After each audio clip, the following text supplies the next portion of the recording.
नमस्कार दोस्तों, स्वागत है आपका हमारे YouTube चैनल पर। आज की कहानी बहुत ही भयावह और डरावनी है। इसे अंत तक सुनिएगा, आपके रोंगटे खड़े हो जाएंगे। अगर आपके पास कोई हॉरर कहानी है तो हमें हमारे ईमेल एड्रेस पर भेजना ना भूले। हमारा ईमेल एड्रेस fizi590@gmail.com है। चलिए बिना देरी के कहानी शुरू करते हैं।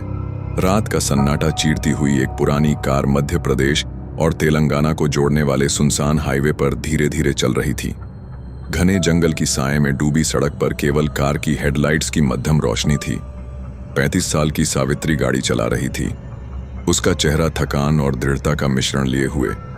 पिछले सीट पर उसका 5 साल का बेटा वीर गहरी नींद में था। उसका मासूम चेहरा चांदनी में चमक रहा था। 10 साल की बेटी मायरा खिड़की से बाहर अंधेरे को निहार रही थी। उसकी आंखों में एक अनकहा डर और जिज्ञासा तैर रही थी। सावित्री के पति की कुछ साल पहले मृत्यु हो गई थी।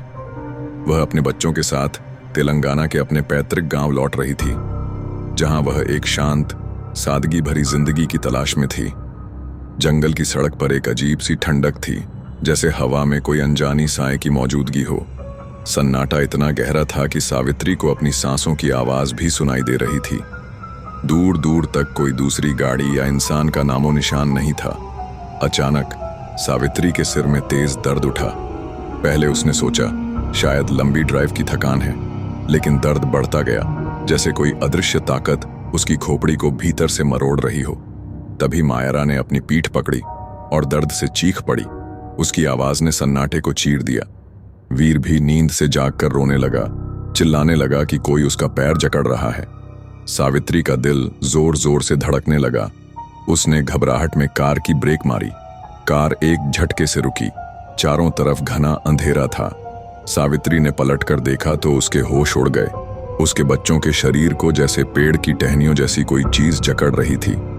उनकी बाहें और पैर अदृश्य बंधनों में कैद थे। सावित्री कुछ समझ पाती उससे पहले कार के शीशे चटक कर टूट गए। एक ठंडी डरावनी हवा कार के भीतर घुसी और वे टहनियां वीर और मायरा को जकड़कर जंगल की गहराई में खींच ले गईं। सावित्री ने चीखते हुए दरवाजा खोला और अपने बच्चों को बचाने के लिए जंगल की ओर दौड़ पड़ी। हवा में सड़े हुए मांस की गंध थी जो सावित्री के गले को जकड़ रही थी। पेड़ जोर जोर से हिल रहे थे, जैसे कोई तूफान जंगल को निगलने वाला हो। जंगल की गहराई से एक भयानक गुर्राहट गूंज रही थी, मानो कोई प्राचीन राक्षस अपनी नींद से जाग गया हो। सावित्री अपने बच्चों का नाम पुकारती हुई जंगल में और गहराई तक दौड़ती चली गई। उसकी साड़ी कांटों में उलझ रही थी, लेकिन वह रुकी नहीं। वीर और मायरा कहीं नजर नहीं आ रहे थे। उसका दिल डर और दर्द से चीख रहा था। अचानक एक पेड़ की टहनी सीधी आकर उसके सिर पर लगी। सावित्री का शरीर लड़खड़ाया और वह बेहोश होकर जमीन पर गिर पड़ी। जब उसकी आंखें खुलीं तो एक बूढ़ी औरत उसके सामने खड़ी थी। उसका चेहरा समय की सिलवटों से भरा था, आंखें गहरी और रहस्यमयी। उसके हाथ में एक जलती मशाल थी जिसकी रोशनी अंधेरे को चीर रही थी। सावित्री का शरीर जख्मों से लथपथ था, उसकी साड़ी खून से रंगी थी। बूढ़ी औरत ने गहरी ठंडी आवाज में कहा, यह जंगल शापित है बेटी, यहां से चली जाओ वरना तुम भी इसकी भेंट चढ़ जाओगी। सावित्री ने कांपते स्वर में पूछा, मेरे बच्चे कहाँ हैं? बूढ़ी औरत ने बताया कि इस जंगल में रुद्रक नाम का एक राक्षस रहता है, एक खूंखार दैत्य, माता कालिका का पुत्र। माता कालिका, जो देवी पार्वती का प्रचंड रूप है, ने उसे जन्म दिया था। लेकिन रुद्रक की क्रूरता इतनी थी कि माता ने उसे कभी प्यार नहीं दिया। गुस्से और जलन में उसने हर मां से बदला लेने की ठानी। माता कालिका ने उसे इस जंगल के सबसे विशाल पेड़ में हमेशा के लिए कैद कर दिया था। तब से रुद्रक हर उस बच्चे को निशाना बनाता है जिसे उसकी मां का प्यार मिलता है। उसने आसपास के गांवों के बच्चों को निगल लिया, जिसके कारण यह इलाका वीरान हो गया। यह सुनकर सावित्री का दिल टूट गया। वह फूट फूट कर रोने लगी। उसकी चीखें जंगल में गूंज रही थीं। बूढ़ी औरत ने कहा, रुद्रक अब तक बच्चों को निगल चुका होगा, अपनी जान बचाओ और यहां से चली जाओ।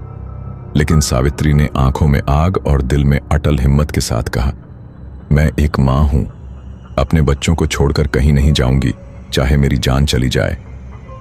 उसकी आवाज में एक ऐसी ताकत थी जो जंगल के सन्नाटे को चुनौती दे रही थी। बूढ़ी औरत ने उसे गहरी नजरों से देखा और आशीर्वाद दिया, माता कालिका तुम्हारी रक्षा करें। सावित्री ने पलटकर देखा, लेकिन बूढ़ी औरत गायब थी। केवल उसकी मशाल जमीन पर जल रही थी, जैसे कोई संदेश छोड़ गई हो। सावित्री ने मशाल उठाई और आगे बढ़ी। जंगल अब और भयावह हो गया था। पेड़ों की टहनियां साए की तरह हिल रही थीं, जैसे उनमें शैतानी आंखें हों। रुद्रक की गुर्राहट और तेज हो रही थी, जैसे वह सावित्री को ललकार रहा हो। जमीन से जड़ें निकलकर उसे जकड़ने की कोशिश कर रही थीं। सावित्री ने मशाल की आग से जड़ों को जलाया और आगे बढ़ती रही। उसका हर कदम एक मां की जिद और प्यार से भरा था। थोड़ी दूर चलने पर उसे एक विशाल प्राचीन पेड़ दिखा। उसकी टहनियां एक दूसरे में उलझी हुई थीं, जैसे किसी राक्षस का जाल बिछा हो।